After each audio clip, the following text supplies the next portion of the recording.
तो बिस्मिल्लाहिर रहमानिर रहीम। आज हम लोग पढ़ने जा रहे हैं अफसाना कफन। और ये अफसाना कफन का दूसरा वीडियो है। पहला वीडियो आ चुका है। चलिए शुरू करते हैं। सुबह को माधव ने कोठरी में जाकर देखा तो उसकी बीवी ठंडी हो गई थी, यानी उसकी बीवी मर गई थी। उसके मुंह पर मक्खियाँ भनक रही थी, पथराई हुई आंखों ऊपर टंगी हुई थी, सारा जिस्म खाक में लथपथ हो रहा था और इसके पेट में बच्चा मर गया था। माधव भागा हुआ घेसू के पास गया। फिर दोनों जोर जोर से हाय हाय करने और छाती पीटने लगे। पड़ोस वालों ने ये आवाज़ारी सुनी तो दौड़ते हुए आए और रस्म कदीम के मुताबिक गमज़दों की तशफ़ी करने लगे, मगर ज़्यादा रोने धोने का मौका ना था। कफन की और लकड़ी की फ़िक्र करनी थी। घर में तो पैसा इस तरह गायब था जैसे चील के घोंसले में मांस। जिस तरीक़ा से चील के घोंसले में कभी मांस नहीं रहता, यानी गोश्त, उसी तरह इन लोगों के पास में कभी पैसे नहीं रहते थे। बाप बेटे रोते हुए गांव के ज़मींदार के पास गए। वो इन दोनों की सूरत से नफ़रत करते थे, यानी इन दोनों को देखना भी पसंद नहीं करते थे। कई बार उन्हें अपने हाथों से पीट चुके थे, चोरी की इल्लत में, यानी चोरी के जुल्म में, वादे पर काम पर न आने की इल्लत में। पूछा, क्या है बे घेसू, रोता क्यों है? ज़मींदार पूछा घेसू से कि रोता क्यों है? अब तो तेरी सूरत ही नज़र नहीं आई। अब मालूम होता है कि तू इस गांव में रहना नहीं चाहते।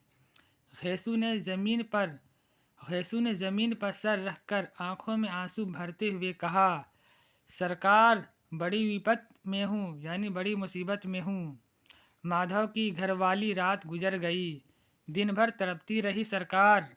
आधी रात तक हम दोनों इसके सिरहाने बैठे रहें। दवा दारू जो कुछ हो सका सब किया, मगर वह हमें दगा दे गई। अब कोई एक रोटी देने वाला नहीं रहा। मालिक तबाह हो गए, घर उजड़ गया। आपका गुलाम हूँ, अब आपके सिवा उसकी मिट्टी कौन पार लगाएगा? हमारे हाथ में तो जो कुछ था वो सब दवा दारू में उठ गया। सरकार ही की दया होगी तो उसकी मिट्टी उठेगी। आपके सिवा और किसके दरबार पर जाऊं? ज़मींदार साहब रहमदिल आदमी थे, मगर घेसू पर रहम करना काले कंबर पर रंग चढ़ाना था। जी में तो आया कह दे, चल दूर हो यहाँ से, लाश घर में रख। सड़ा यूं तो बुलाने से भी नहीं आता। आज जब गर्ज पड़ी तो आखिर खुशामद कर रहा है। हराम खोर कहीं का बदमाश, मगर ये गुस्सा या इंतकाम का मौका नहीं था। तवान व करहन 2 रुपए निकाल कर फेंक दिए, मगर तशफ़ी का एक कलमा भी मुंह से ना निकाला। इसकी तरफ ताका तक नहीं, गोया सर का बोझ उतारा हो।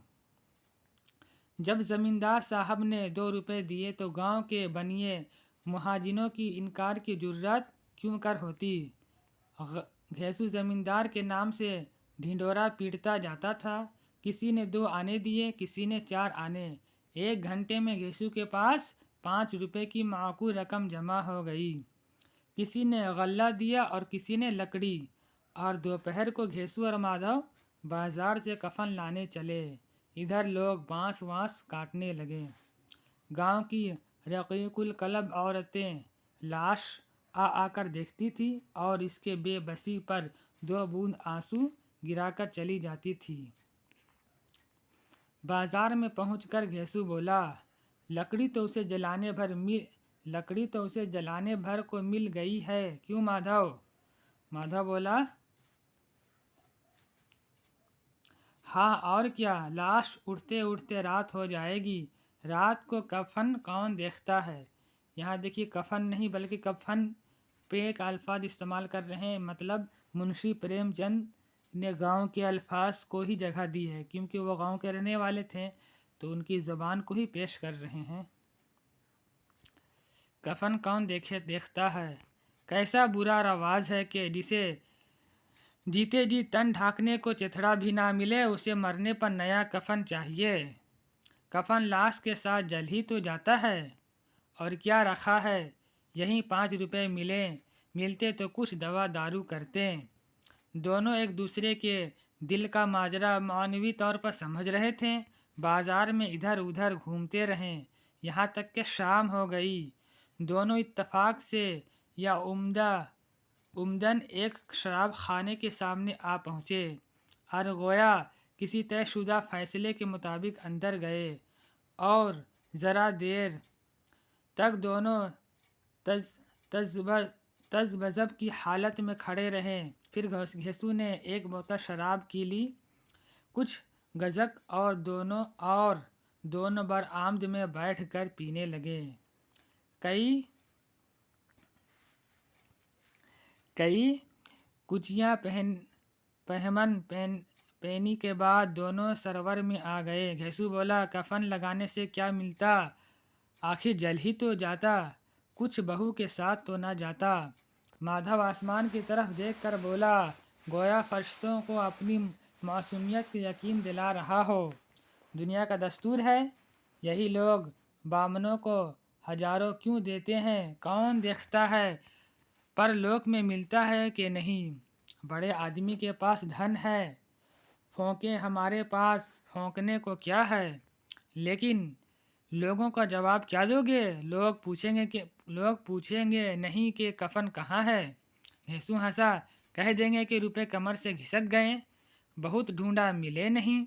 माधव भी हंसा, इस गैर मतक़ू खुश नसीबी पर कुदरत को इस तरह शिकस्त देने पर बोला, बड़ी अच्छी थी बेचारी, मरी भी तो खूब खिला पिला कर। आधी बोतल से ज़्यादा ख़त्म हो गई। घेसू ने 2 सेर पूड़ियाँ मंगवाए, गोश्त और सालन और चटपट कलेजियाँ और तली हुई मछलियाँ। शराब खाने के सामने ही दुकानी थी। माधव लपक कर 2 पतलू में सारी चीज़ें ले आया। पूरे 1.5 रुपये खर्च हो गए। सिर्फ थोड़े से पैसे बच रहे थे। दोनों उस वक्त उस शान से बैठे हुए पूड़ियाँ खा रहे थे जैसे जंगल में कोई शेर अपना शिकार उड़ा रहा हो। न जवाब देही का खौफ था, न बदनामी की फिक्र। ज़ईफ़ के इन मराहिल को उन्होंने बहुत पहले तय कर लिया था।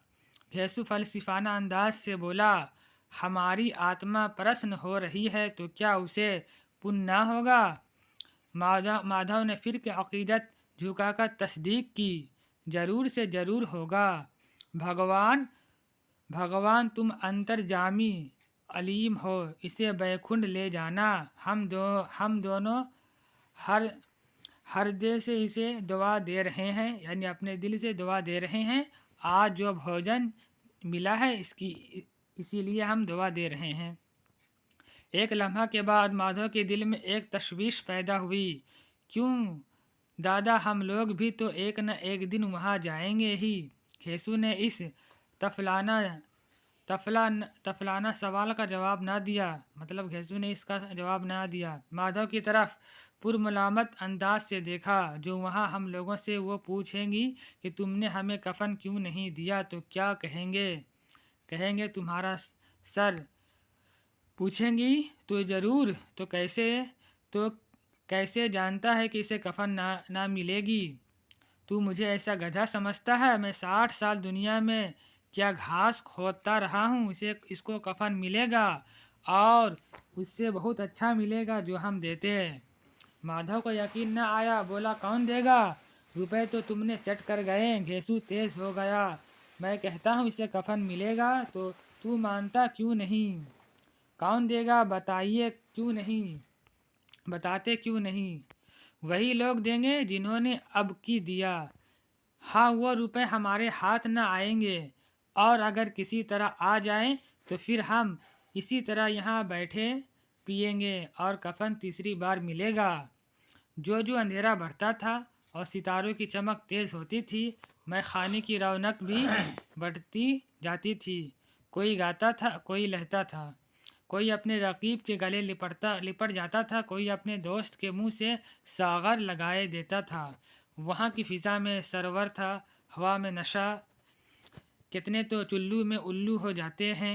यहाँ आए थे सिर्फ खुद फरामोशी का मज़ा लेने के लिए, शराब से ज़्यादा यहाँ की हवा से मुअस्सर होते थे।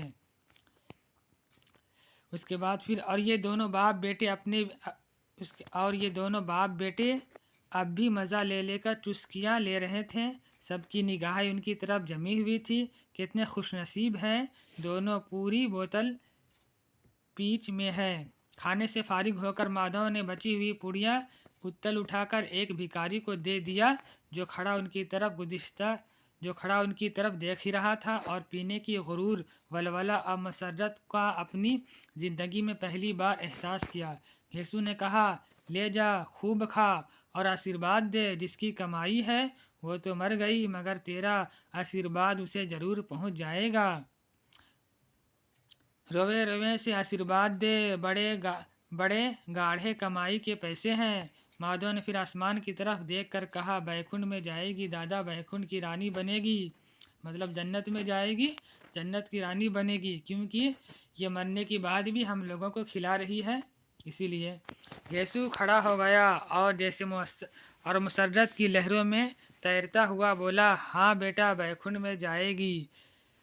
किसी को सताया नहीं, किसी को दबाया नहीं। मरते वक्त हमारी ज़िंदगी की सबसे बड़ी लालसा पूरी कर गई।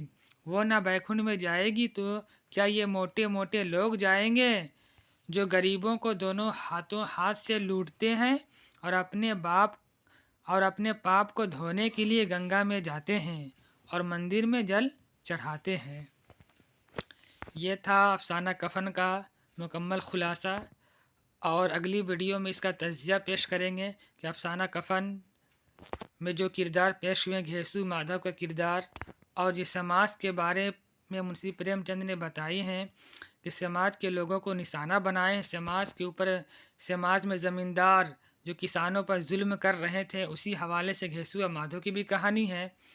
क्योंकि उस ज़माने में, जिस ज़माने में ये अफसाना लिखा गया, ज़मींदार किसानों से मजदूरी करवाते थे और उनको उनकी मजदूरी की तनख्वाह नहीं देते थे। इसलिए समाज की बुराइयों को उजागर करने के लिए मुंशी प्रेमचंद ने इस अफसाने में घेसू और माधव को लाफानी किरदार के तौर पे पेश किया है। नेक्स्ट वीडियो में इस अफसाने का तज्ज़िया पेश करने की कोशिश करूँगा।